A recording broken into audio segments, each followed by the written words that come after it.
This is Business Rockstars. I'm Brittany Whitney, and my guest today is Brent Bolthouse, founder and creator of the Bungalow Hospitality Group. Brent, thanks so much for joining us today. You're welcome. We have the best last names. We do. I love it. So for those who are not familiar with you and your entrepreneurial journey, give our listeners some background and how you got to where you are today. So I've been in the nightclub business since I was 19 years old. I moved to LA from Joshua Tree when I was 17. Kind of fell into the nightclub promoting business in the late 80s. And really just sort of fell into this world of nightlife purely by accident. Did you ever have a fear of failure when you started? I never had a fear of failure. I didn't move to Los Angeles thinking I'm going to come and do these big, great things in Hollywood. I moved to Los Angeles to get sober, and that was my primary purpose.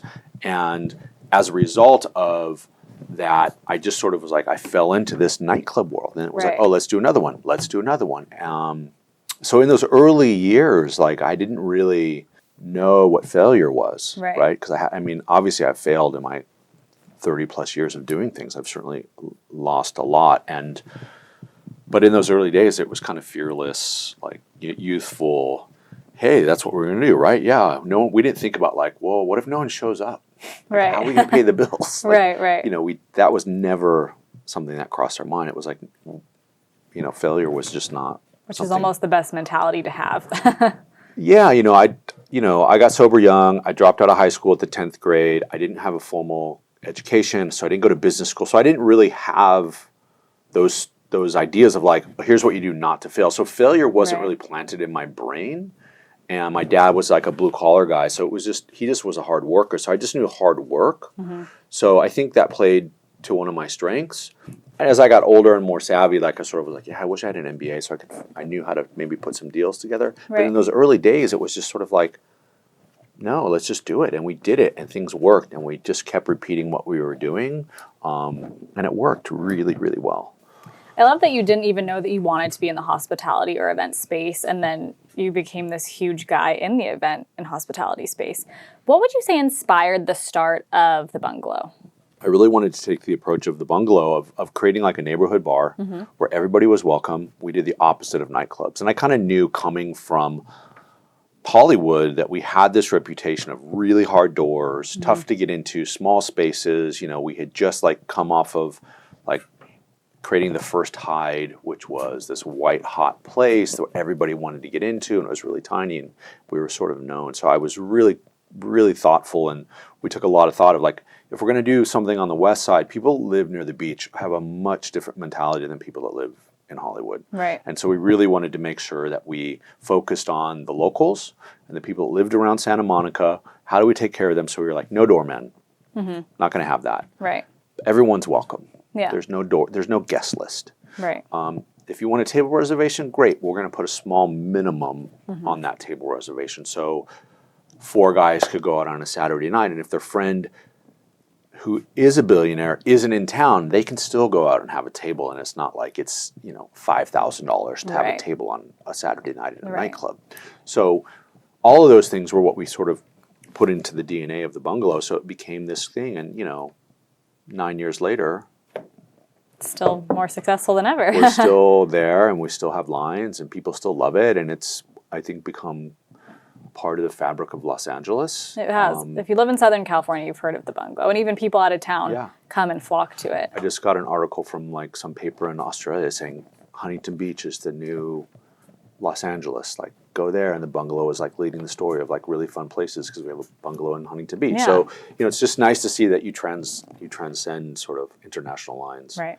And you guys also have a speaker series out this month at the Bungalow. Tell us a little bit about that. So like I was telling you earlier, we started with International Women's Month in the spring, and we put together a series of interesting entrepreneurs and people had started companies and disruptors in the space, and it was all geared around women and what they were doing. If it was from philanthropy to starting a CBD company, like leaving like Goldman Sachs to go start a CBD company, which seems crazy, right? But these girls did it, and they're really successful, and it is such inspiring stories.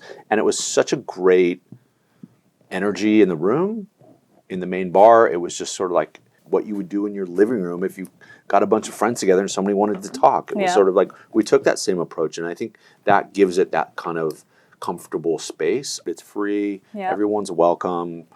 And how do you sort of just continually give back to the community and sort of do those things? So that's amazing. I love that. And if someone's listening and they're like, I really want to break into the hospitality space, what tips or pieces of advice would you give someone? Wherever you're going, in whatever market you're going into, it's sort of what's missing, right? I always kind of look for what's missing.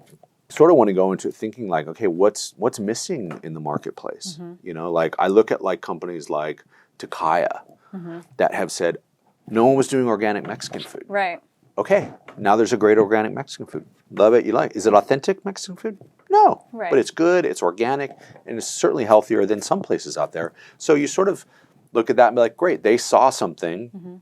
We know people in California love Mexican food. We know people all over America love Mexican food, right? So they've really come on. I think that's a smart way. I mean, are they even 5 years old? No. End of the day, I think it's about atmosphere, food, and drinks, right? So what are you selling? Like if you don't have the best atmosphere, but you have the best food, maybe you'll be okay because we've all been to those weird, Jonathan Gold was such a great Pied Piper for us in Los Angeles. Like, I'm going to take you to the weirdest place farthest away, but it's going to be the most amazing food. And you were like, and it was. And so you said, okay, but how do you find those places and find that niche for you that would set you apart from your competition? And if you could give your younger self one piece of advice before you even got into this space, what would you tell yourself? My younger self. When you were 16 or 17. I guess if it's anything, it's sort of like, it's okay to fail, right? I mean, that was something I learned in, like with that first restaurant, like I did everything you shouldn't do to open that place. Right. Like I didn't know it was okay to take people's money and they invest with risk. And it's okay to go, you lost your money, man. Right. I'm sorry. Like that's part of investing. Yeah. And you know what I mean? That's the game.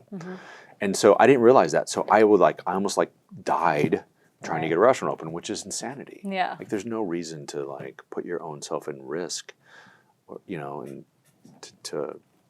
for a place. So I think my younger self was like, yeah, it's okay to fail. Yeah. And actually for me, failing and suffering has been the greatest teacher of all. Like I think there's so many great, Joseph Campbell had it right?